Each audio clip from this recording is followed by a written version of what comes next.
You're listening to the Archaeology Podcast Network.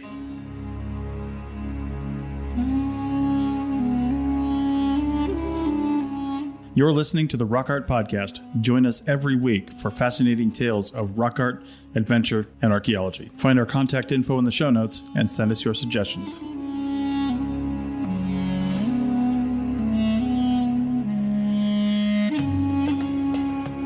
Welcome, everybody.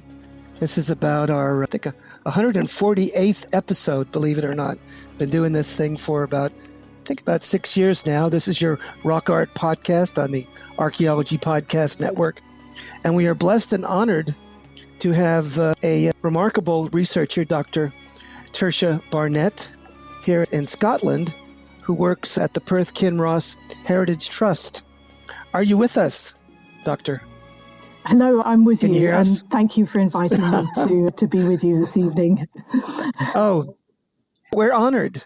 Tertia, give us a little autobiographical snapshot of how you ever got involved with archaeology, anthropology, and certainly the discipline of rock art. I started off on a different trajectory, really, because in England, where I grew up, I moved to Scotland later in my life. I've been here nearly half my life now, but I was brought up in England. And you have to, at an early age, decide whether you go down the path of sciences or humanities. And I chose sciences. So I did a degree in biochemistry, not knowing anything about archaeology at the time.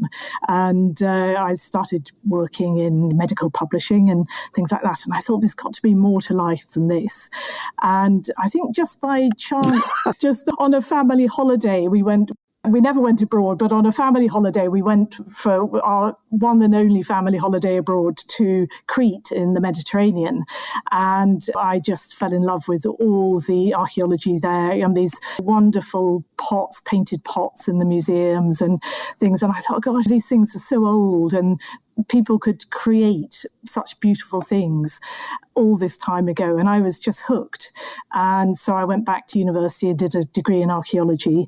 And one thing led to another. I got interested in rock art and ended up just finding jobs in rock art in Britain, which was amazing because it's a little known topic, really, and there aren't many jobs in this area at all. But I've been now working with rock art for the last 25, 30 years and never looked back. I absolutely love it. Oh, my word. Wow. That's spectacular. That is quite different from here in the States. I think there is very few jobs actually within the niche of rock art per se in the U.S., certainly. But I believe that from your perspective, it's interesting to hear, and we've had a lot of international fellows grace our humble podcast here. And the more I hear about it, the more I believe that the rest of the world sometimes is far advanced in this area compared to where we are in the Americas. I don't know if you agree. Please. I think certainly in some parts of the world, France particularly, because they have such the Paleolithic rock art in France they're very advanced there. The Scandinavian countries, it's a fantastic resource for tourism as well for them, and so they have a lot of resources made available to it. But in Britain, really, we are also very behind. That's, I think, strange because we have thousands and thousands of rock carvings in Britain. There's 7,000 or so carved stones across England and Scotland, and hundreds more in Ireland, the island of Ireland as well.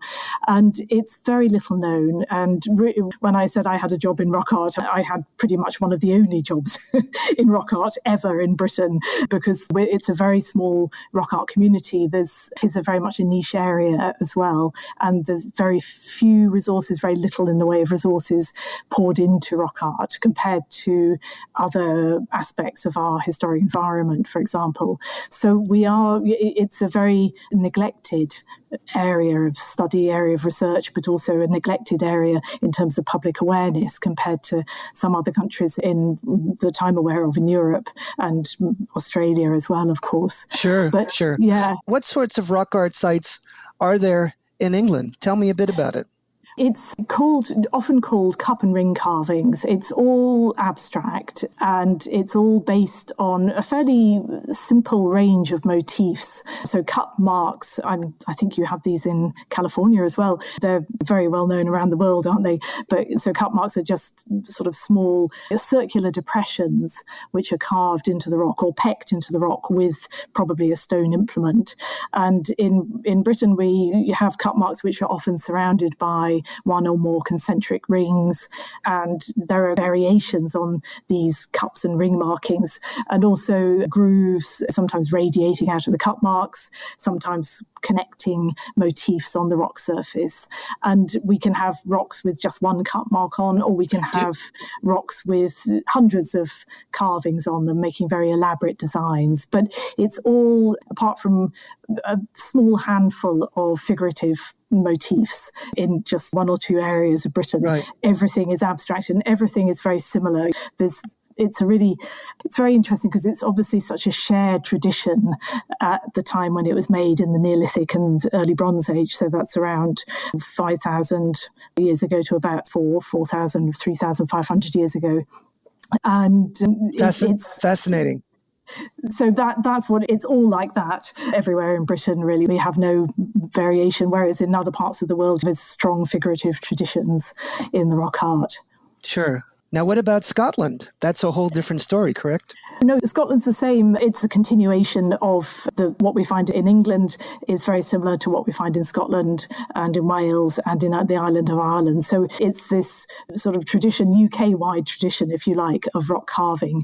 So in Scotland, we have about 3,000 or so carved rocks that we know of, and this is probably just a tiny surviving fraction of what there was originally. There were probably originally tens of thousands of carvings, but they've been lost, buried under turf, or destroyed over time with development and farming and things like that. So it was a really important part of the prehistoric landscape in Scotland as well as in England, particularly northern England, I should say, because we don't have much of it in southern England.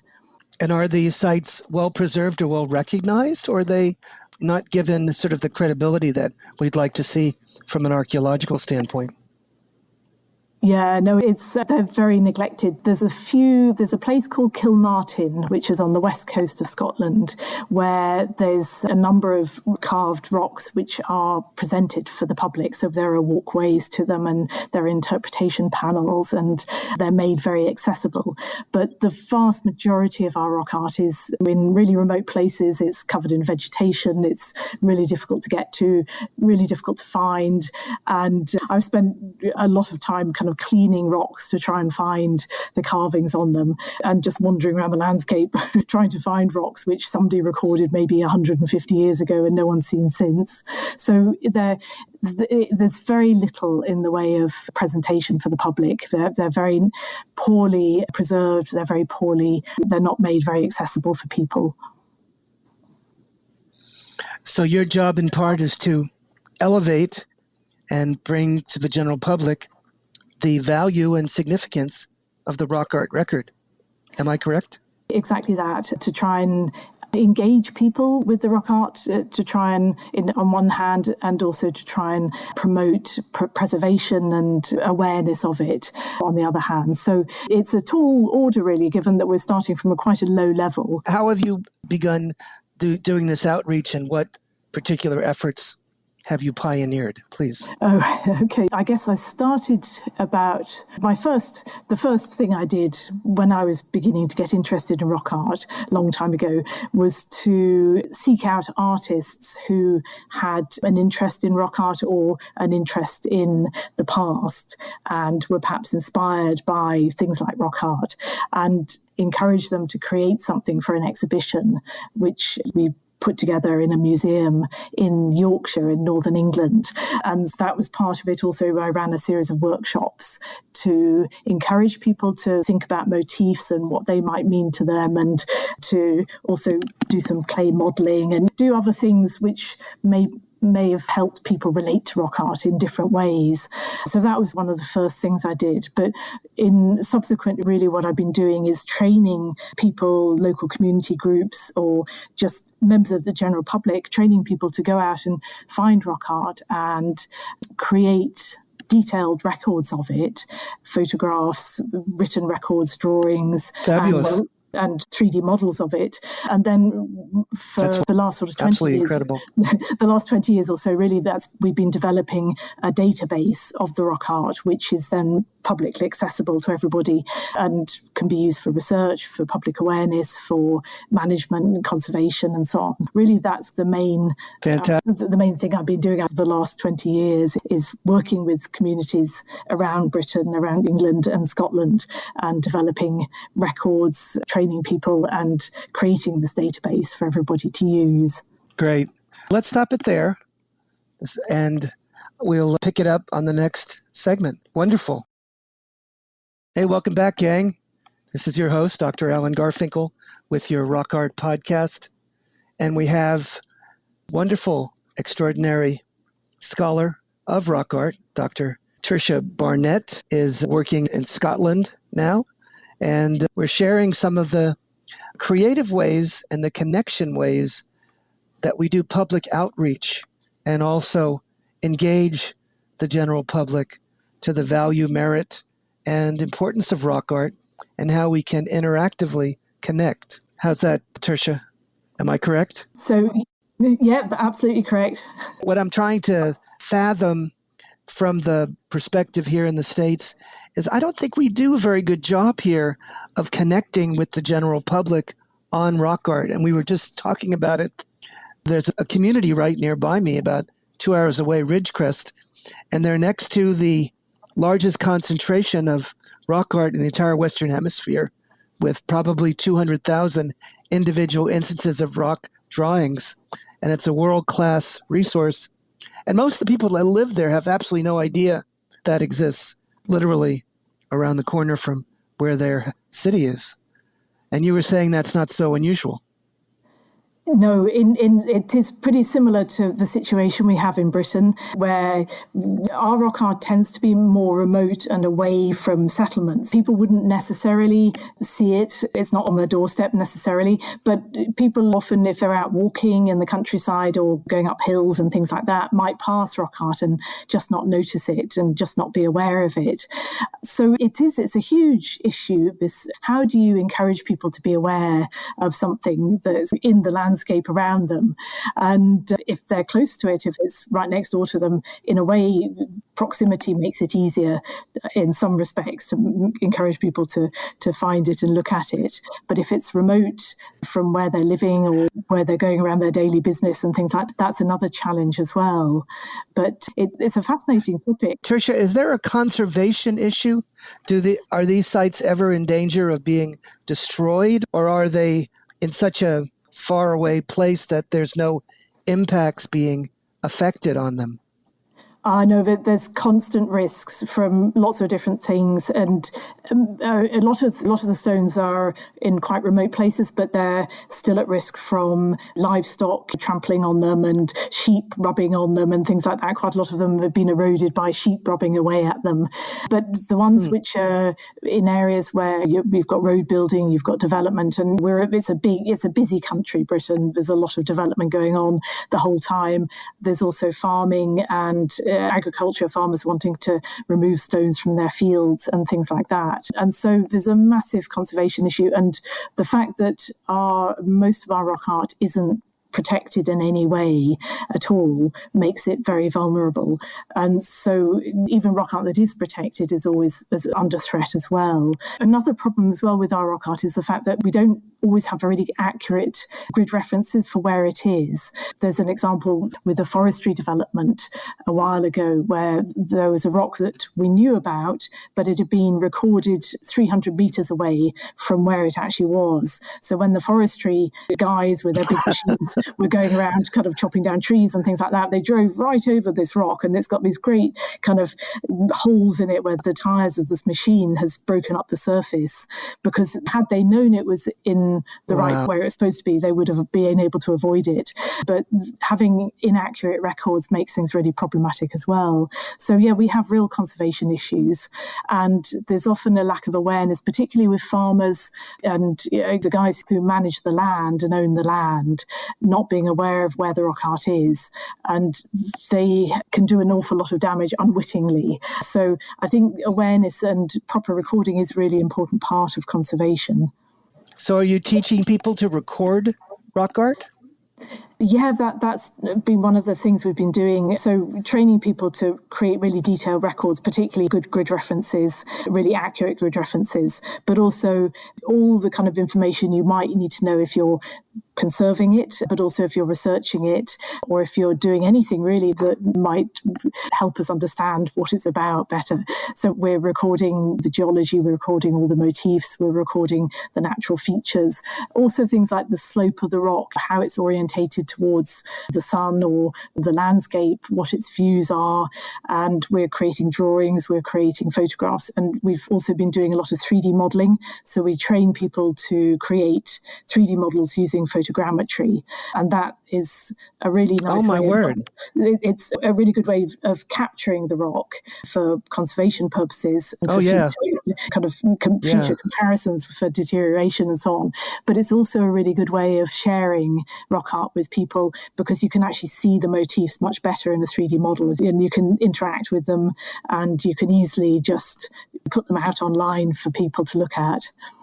That's fabulous. Absolutely fabulous.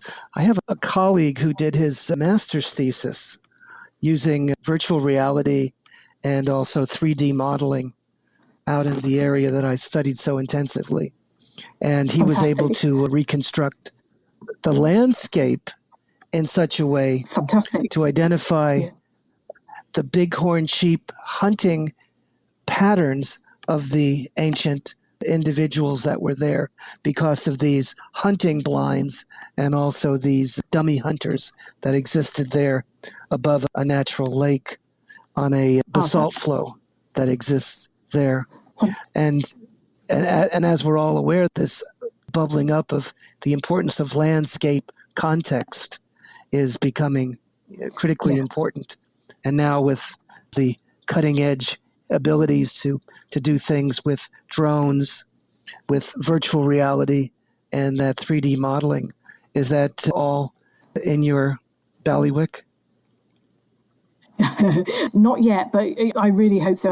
As you say, there's so much potential, isn't there, for using virtual reality and other types of recording as well. We're still very much in the early stages of applying these kind of technologies to rock art, and we're getting there very slowly, but it's resources and it's having enough people to want to do it. So I think there's so many things we could do, and I think we will get there, but we're not there yet. Your friend's PhD, that sounds like a fantastic way forward and a fantastic thing to do, and also to share with people as well, for research. How is your position funded? Is this a non-profit organization, and is it funded by individuals that believe in this type of work?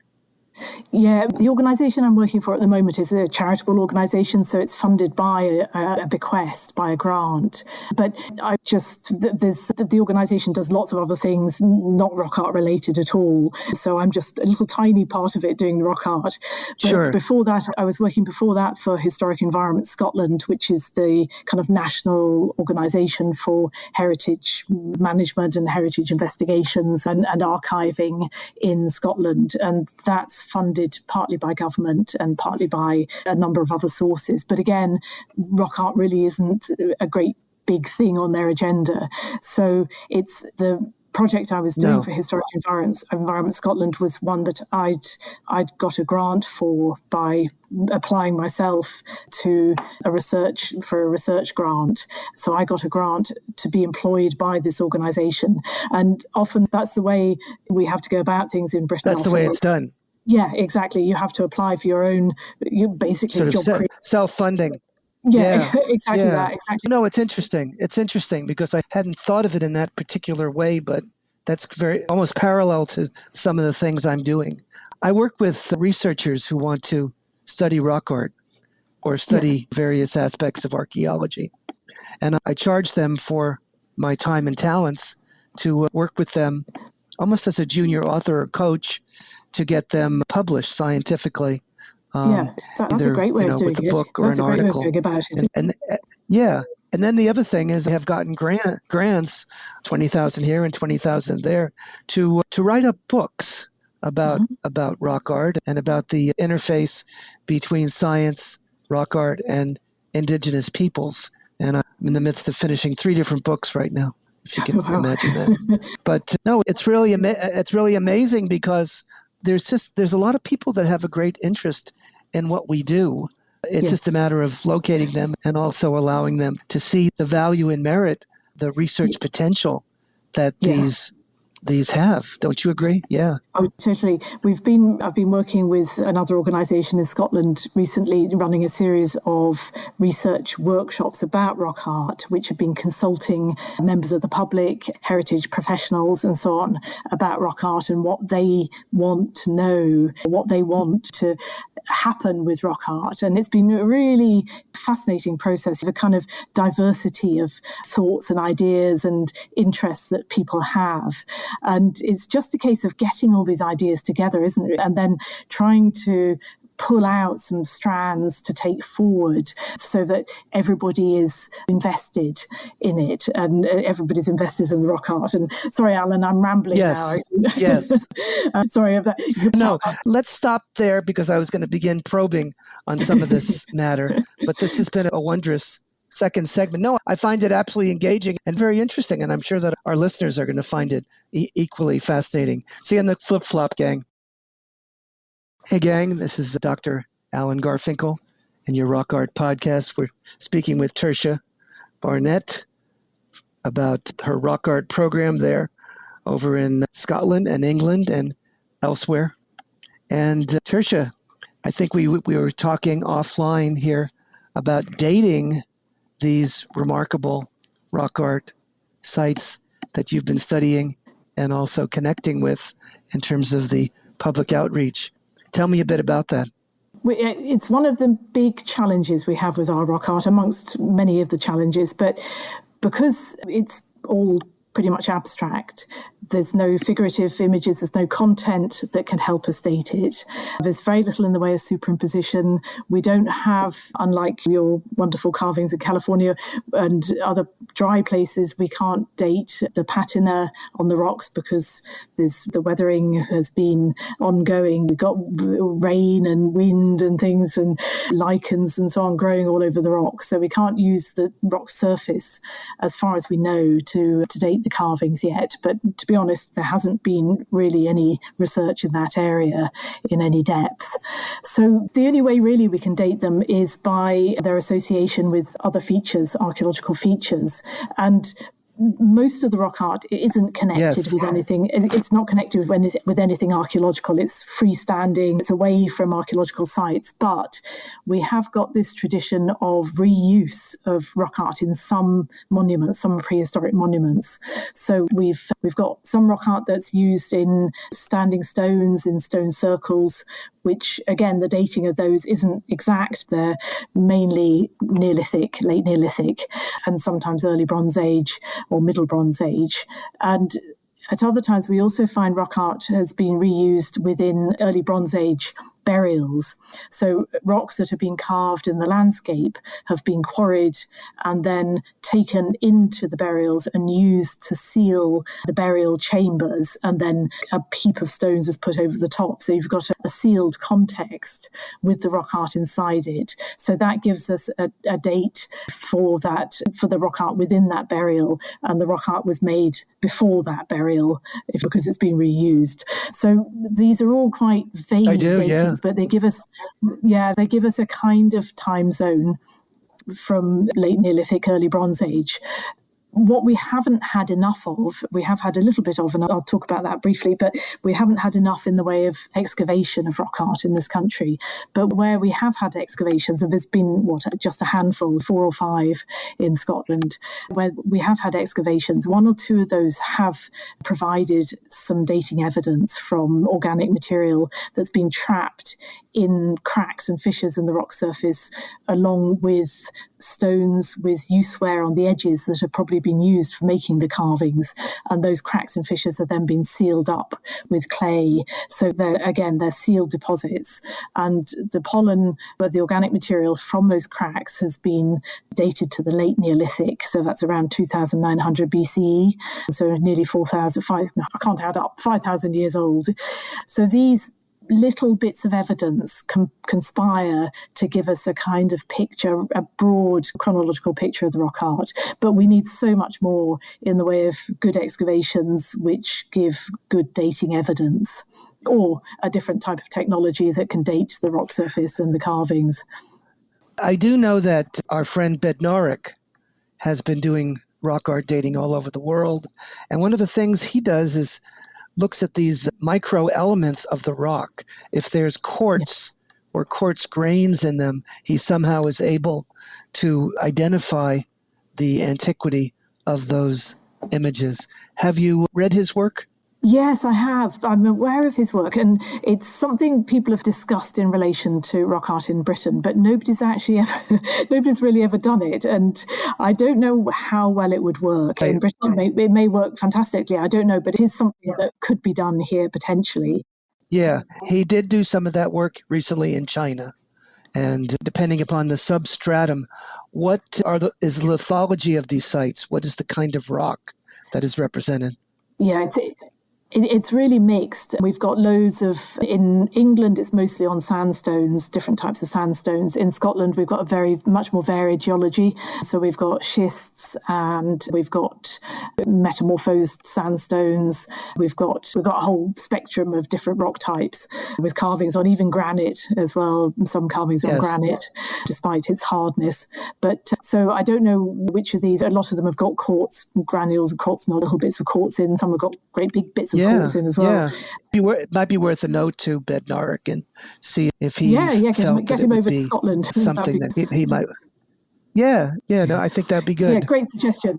Yeah, so that's an interesting one. How about the actual style? Is there any evolution of style or of changes or patterns or sort of an evolution of the imagery, or is it pretty static?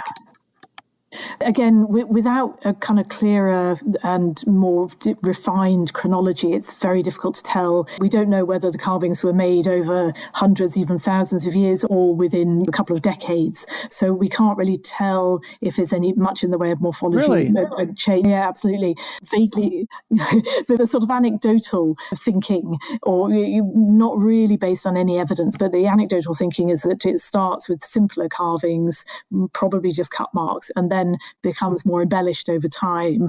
And the general sort of accepted view is that the more complex carvings were created really in the late Neolithic rather than earlier. We just don't know. And there's very little in the way of superimposition. Yeah, you know what's interesting about what you've just said? Yeah.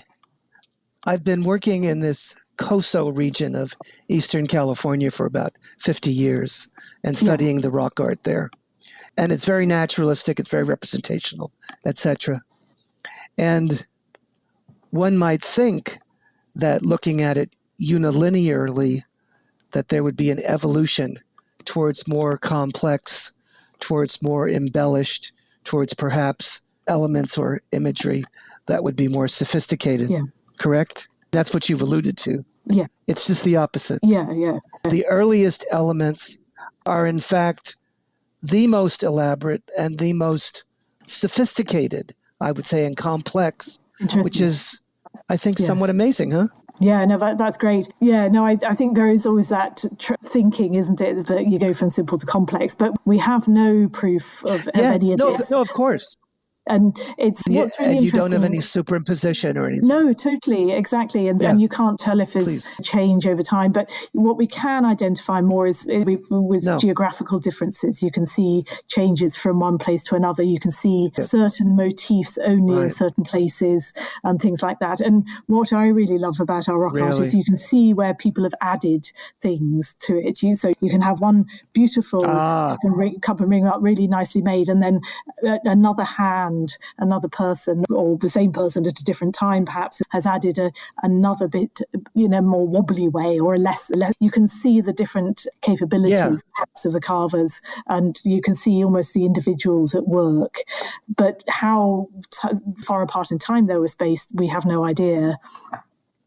So I think that as we close on this third segment, I know that perhaps you could speak to your passion and basically what you'd like to have our listeners know about how to engage the general public and what you're trying to accomplish and the value and merit and significance of rock art. Wow. That's a tall order, isn't it? But I think I think what we're trying to do, I suppose, in Britain is find ways, because it's a tall order.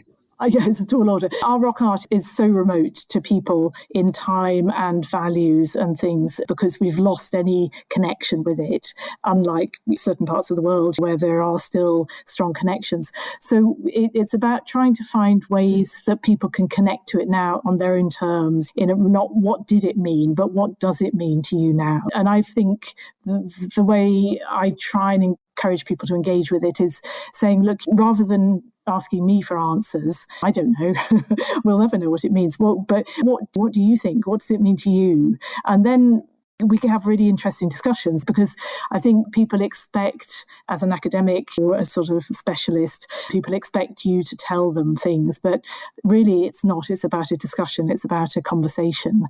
And through that conversation, I think people find new ways of allowing themselves to have ideas about something, about the rock art, and that can bring in their imagination, and they can get really excited about it, I think. So it's about encouraging people just to let themselves think about it freely and connect with it in any way they want. I love that. That's absolutely wonderful. I've really not thought about it that way before, and I've had 50 years of experience working with it. But I like that tack. No, I do, because if you engage a person, you learn much more about listening than about communicating. And as scholars or academicians, we tend to want to overly communicate.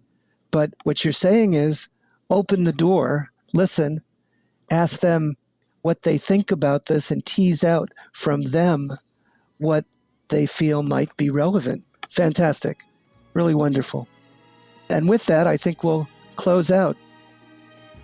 Thank you so much for sharing your passion and your background on the rock art of England and Scotland. Thank you, Anna.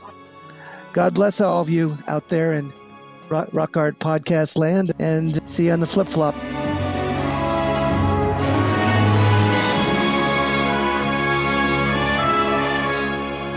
Thanks for listening to the Rock Art Podcast with Dr. Alan Garfinkel and Chris Webster. Find show notes and contact information at www.arcpodnet.com/rockart. Thanks for listening, and thanks for sharing this podcast with your family and friends.